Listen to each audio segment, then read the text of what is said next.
Salut tout le monde et bienvenue dans le débrief de l'UFC Abu Dhabi. On parle tout de suite des mentions honorables de cette UFC générique.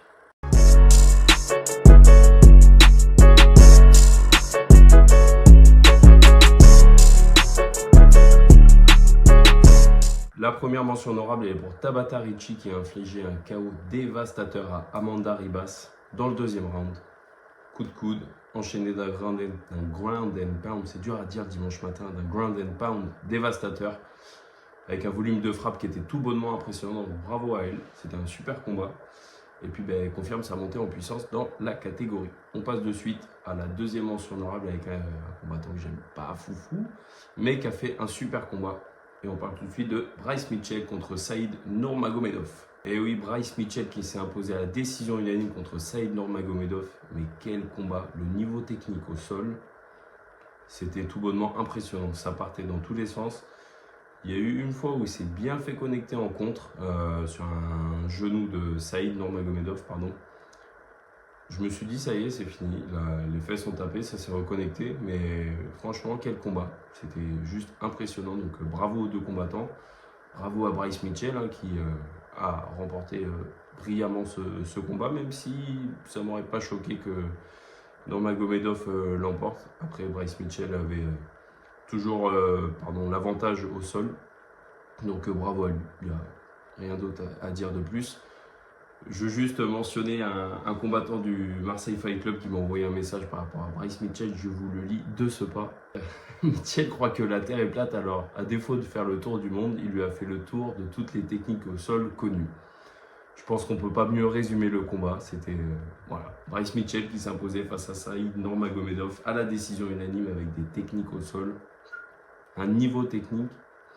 Voilà, il n'y a rien d'autre à dire. On passe de suite à la carte principale de cette UFC Abu Dhabi. Allez, on passe tout de suite au premier combat. Bogdan Bouskov face à Nikita Krylov. Nikita Krylov qui au début arrivait à bien maintenir la distance avec des jabs avant qui pour le coup étaient assez efficaces. Et Bogdan Bouskov a réussi à rentrer dans cette garde, à rentrer par-dessus les jabs de Nikita Krylov.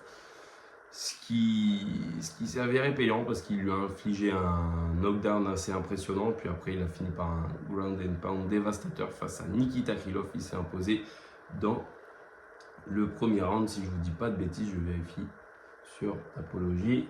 Premier round, 4 minutes 18. Rien d'autre à dire. On passe de suite au prochain combat. Pour ceux qui ont suivi sur mon compte TikTok mes pronostics, je me suis un peu trompé sur le deuxième combat, même très clairement trompé.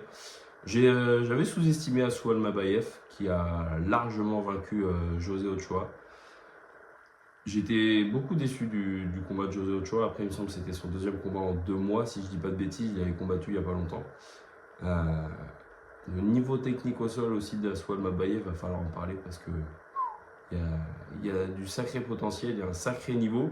Et José Ochoa, force est de constater qu'il n'était pas assez prêt pour cette lutte acharnée au sol. Et le niveau technique de Asoul Mabayev qui du coup s'est imposé à la décision unanime. Là encore une fois, je m'étais trompé, j'avais dit que ça n'allait pas aller à la décision. Force est de constater que je ne suis clairement pas Nostradamus, comme j'ai pu le dire sur mon compte Insta hier. Shara Poutine Magomedov contre Marc-André Barriault. Waouh. Quel combat. C'était impressionnant. Au début, je me suis dit Magomedov va le surdominer avec son pied-point. Parce que Marc-André Barriault, c'est clairement un bulldozer. Il n'aime pas trop la distance, alors il essayait de la réduire au maximum. Il rentrait un peu tête en avant en essayant d'envoyer des grands overhands ou des grands crochets très très larges. Et au final, Magomedov l'a connecté 1 ou 2 fois assez sèchement. Et sur un contre mais dévastateur de Marc-André Barriault, le nez a fait une belle petite virgule.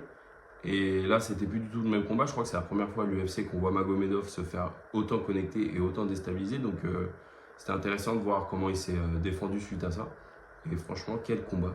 Mais quel combat. Marc-André Barriault qui, je crois, à un moment donné, se prend un coude et se fait ouvrir au niveau du crâne. C'était bref, un super combat, le genre de combat qu'on adore. Et le genre de combat qui a un peu réveillé la salle à Abu Dhabi, l'Etihad Arena, qui était clairement endormie. On va en parler après de ça, on en parlera après le débrief. Le co-main event, Petr Yan contre Marcus McGhee. Marcus McGhee qui était en train de monter très clairement dans son classement UFC, qui s'est fait stopper très sèchement par Petr Yan. Alors, McGhee n'a absolument rien à se reprocher sur ce combat, c'est juste que Petr Yan était très clairement supérieur en striking. C'était la première fois, il me semble, que je voyais Petr Yan sur un combat. Il me semble que je ne l'avais pas encore vu combattre, ou alors j'ai dû, mais je ne me souviens pas très clairement. Mais quel combattant! Un niveau de striking que très peu de Russes peuvent dire qu'ils ont. Je ne sais pas si c'est français, mais vous avez compris. Franchement, c'était impressionnant. Le niveau de striking, il a fait reculer McGhee. Alors au début, McGhee lui rentrait vachement dedans, ce qui était pour moi à son avantage. Et au final, il s'est fait prendre à son propre jeu. Petr Yan l'a surdominé en striking. À un moment donné, il s'est pris un jab direct dans la mâchoire ou dans le nez qui l'a déséquilibré, mais en même temps, on sentait qu'il était toujours là, donc c'était vraiment impressionnant encore une fois à voir. Un super combat, niveau technique en striking, c'était beau, ça frappait fort, pardon. Et voilà, Marcus McGhee qui malheureusement s'est incliné à la décision unanime face à Petr Yan.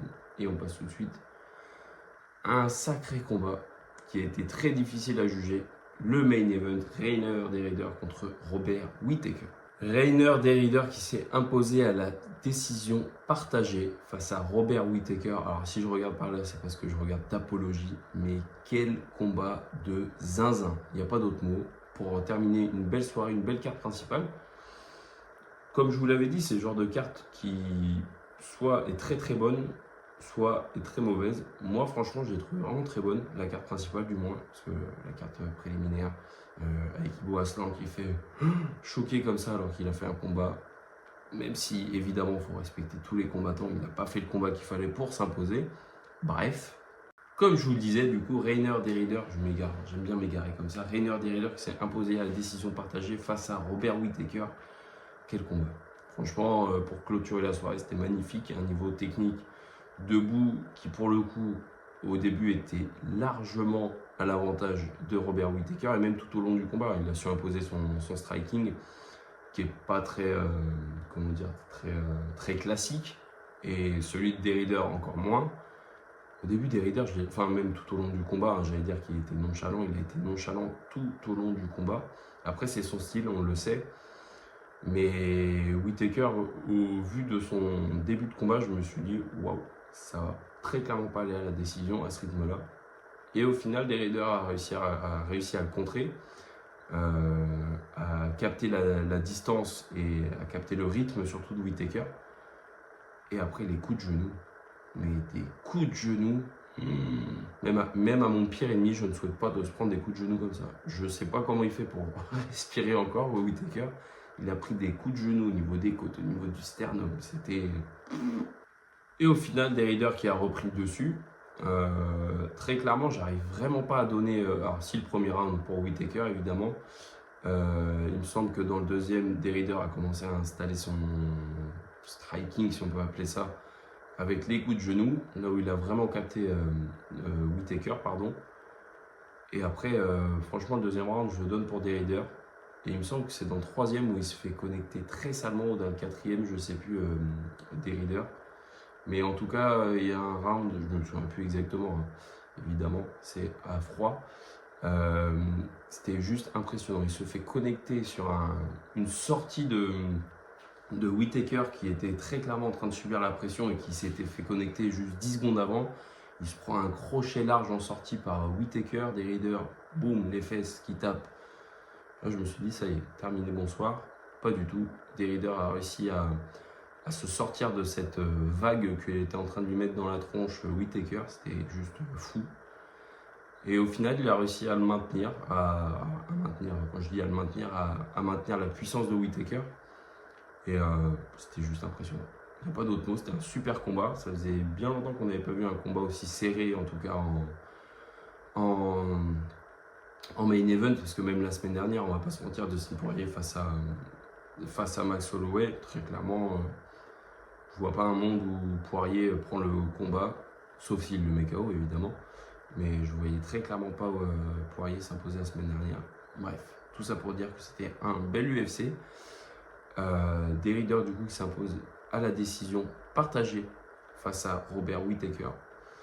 Et puis la semaine prochaine, Nora Cornwall à l'UFC Fight Night face à Rosa, si je vous dis pas de bêtises. Ça va juste être fou. J'ai hâte de voir Nora Cornwall, j'ai hâte de la voir combattre parce que je trouve qu'elle a un style quand même assez intéressant. On parle beaucoup de Manon Fiorot et à juste titre. Mais il ne faut pas oublier Nora. Oh là là, je suis fatigué. Faut pas oublier Nora Cornwall qui fait une belle carrière à l'UFC, qui a une super carrière en pied-point et qui là, encore une fois, a l'opportunité de nous prouver qu'elle est une super combattante et qu'elle va s'imposer à l'UFC. Donc évidemment, grosse force à toi Nora. C'était pour vous le débrief de l'UFC Abu Dhabi. Pardon, je suis très fatigué, il va falloir que je me repose.